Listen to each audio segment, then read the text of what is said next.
ঘূর্ণিঝড় খুব ভয়াবহ আকার ধারণ করে একটা দেশের সব মানুষকে শেষ করে দিতে পারে, তাতে মানব সভ্যতা একেবারে সমূলে শেষ হয়ে যাবে না।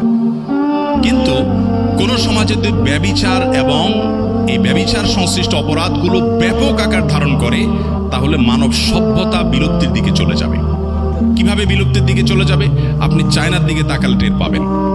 এত মানুষ সেখানে, কিন্তু জনসংখ্যা কোনোভাবে সরকার বাড়াতে পারছে না, কোনো প্রণোদনায় কুলাচ্ছে না। একবার মানুষ যখন স্বেচ্ছাচারী জীবনযাপন করা শুরু করে, এরপরে সংসারমুখী হওয়া, এরপর সন্তান সন্ততি জন্মদান করার গুরুত্ব মানুষ আর ভুলে যায়। পশ্চিমা দুনিয়াতে আপনি তাকান, যারা জন্মের হার কমানোর জন্য অনেক চেষ্টা এক সময় করেছে, এখন চিৎকার করে হাতে পায়ে ধরে শত প্রণোদনা দিয়েও জন্মের হার আর বাড়াতে পারছে না, এবং নাগরিকের সংখ্যা এমনভাবে কমছে যে প্রেডিকশনগুলো দেখলে রীতিমতো আটকে উঠতে হয়। একটা সভ্যতা আস্তে আস্তে বিলুপ্ত হয়ে যায় যখন আল্লাহর দেওয়া পদ্ধতির বাইরে মানুষ চলে যায়। আপনারা প্রায় দেখবেন বিভিন্ন তথাকথিত আপনার বিভিন্ন অ্যাক্টর, বিভিন্ন নায়ক নায়িকা, বিভিন্ন সেক্টরে আপনার যাদেরকে শিল্পী বলা হয় তথাকথিত, তাদের দেখবেন যে বিবাহের অবস্থা কি, বৈবাহিক অবস্থাটা কি, যে আজকে বিবাহ হলো তো কয়েক মাসের মধ্যে ভেঙে গেছে, তরতর করে ভেঙে যাচ্ছে। যত ঘটা করে বিয়ে হয় তত ঘটা করে ভেঙে পড়ে।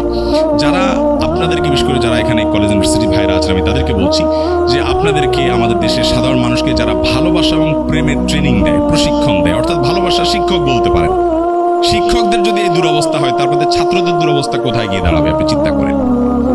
তো এই জন্য জেনা এবং ব্যভিচারের অপরাধটা এত জঘন্য যে শরীয়ত এটার জন্য হদ ঠিক করে দিয়েছে, যেটাতে ব্যক্তি একা ক্ষতিগ্রস্ত হবে না, গোটা সমাজ শেষ হবে, পরিবার শেষ হবে, দেশ এবং মানব সভ্যতা বিলুপ্তির দিকে চলে যাবে। এই জন্য ভাইরা আমার, শয়তান আপনাকে দিয়ে এই কাজটা করাবে। আপনি নামাজ কালাম পড়েন, অথচ আপনি পর্নোগ্রাফিতে আসক্ত। তো এই ভয়াবহতাটা আগে অনুভব করতে হবে যে এটি কত ভয়াবহ। শরীয়তের জন্য নির্দিষ্ট হদ ঠিক করে দিয়েছে।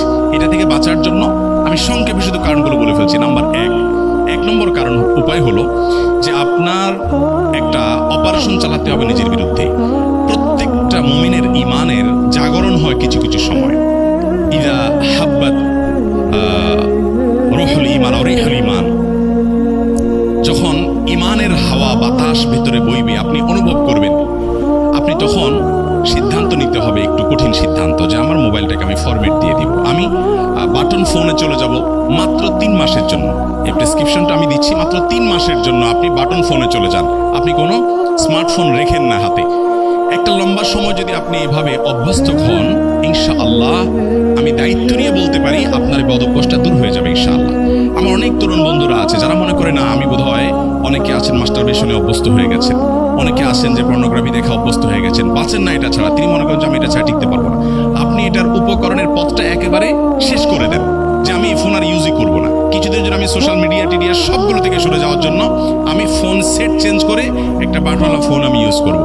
কিছুদিন করেন, 3-4 মাস, আপনি মরে যাবেন না, আপনি শেষ হয়ে যাবেন। একটু হিম্মত করে সিদ্ধান্তটা নেন, দেখবেন আপনি খুব সহজেই 3 মাস পরে আবার নতুন জীবন পেয়েছেন।